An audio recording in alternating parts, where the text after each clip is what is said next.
एक विचार को प्रसार की उतनी ही आवश्यकता होती है जितना कि एक पौधे को पानी की आवश्यकता होती है। नहीं तो दोनों मुरझाएंगे और मर जाएंगे। बुद्धि का विकास मानव के अस्तित्व का अंतिम लक्ष्य होना चाहिए। मैं बहुत मुश्किल से इस कारवां को इस स्थिति तक लाया हूं। यदि मेरे लोग, मेरे सेनापति इस कारवां को आगे नहीं ले जा सकें, तो पीछे भी मत जाने देना। महात्मा आए और चले गए, परंतु अछूत अछूत ही बने हुए हैं। राजनीतिक अत्याचार सामाजिक अत्याचार की तुलना में कुछ भी नहीं है।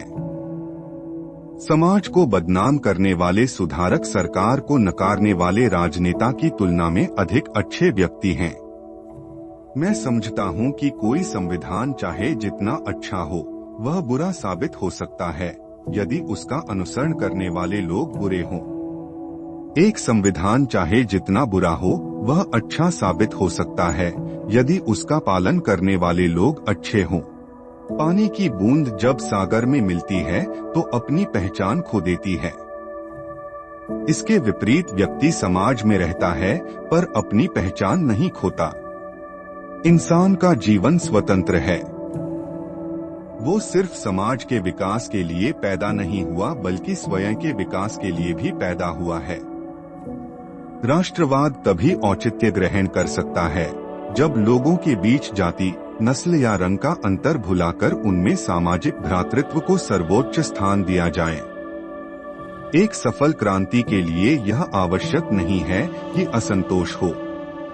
जो आवश्यक है वह है न्याय, आवश्यकता, राजनीतिक और सामाजिक अधिकारों के महत्व पर गहन विश्वास।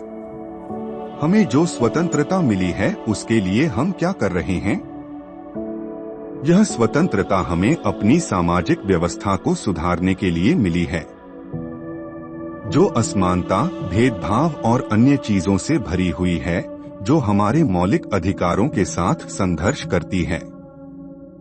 अगर मुझे लगा कि मेरे द्वारा बनाए गए संविधान का दुरुपयोग किया जा रहा है, तो सबसे पहले मैं इसे जलाऊंगा। स्वतंत्रता का अर्थ साहस है, और साहस एक पार्टी में व्यक्तियों के संयोजन से पैदा होता है। आज भारतीय दो अलग अलग विचारधाराओं द्वारा शासित हो रहे हैं।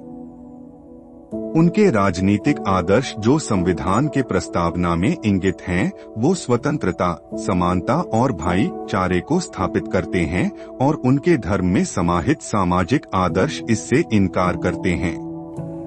यदि हमें अपने पैरों पर खड़े होना है, अपने अधिकार के लिए लड़ना है, तो अपनी ताकत और बल को पहचानो, क्योंकि शक्ति और प्रतिष्ठा संघर्ष से ही मिलती है। मंदिर जाने वाले लोगों की लंबी कतारें जिस दिन पुस्तकालय की ओर बढ़ेंगी, उस दिन मेरे इस देश को महाशक्ति बनने से कोई रोक नहीं सकता है।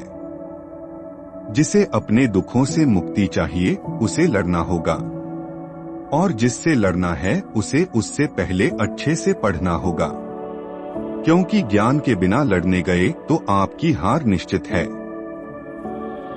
कुछ लोग सोचते हैं कि धर्म समाज के लिए आवश्यक नहीं है। मैं यह दृष्टिकोण नहीं रखता। मैं धर्म की नींव को समाज के जीवन और प्रथाओं के लिए आवश्यक मानता हूँ। समाज को श्रेणी विहीन और वर्ण विहीन करना होगा, क्योंकि श्रेणी ने इंसान को दरिद्र और वर्ण ने इंसान को दलित बना दिया।